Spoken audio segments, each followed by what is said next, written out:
কি খাচ্ছ? सीताफल দিন ম্যাডাম প্লিজ। এটা আমার না, এটা আমার না, এটা ও খাবে।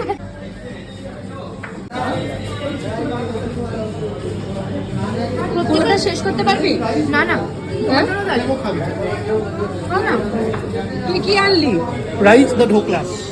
এটাই খাই শুধু। হ্যাঁ? আমি মিষ্টিই খাই, আর কিছু খাই না। মিষ্টি খাও?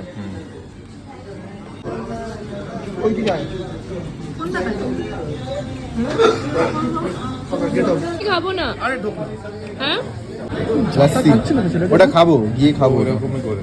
এরকম খা। না সোহেলের টেস্ট জানে কোনটা। এখন এটা খাবে? ওর খাবার আগে আমি খেয়ে নেবো। কিনেছি, খাবো না তো কি করবো? জয়নগরের মোয়া। ভাল লাগছে এটা? হেভি গেছে।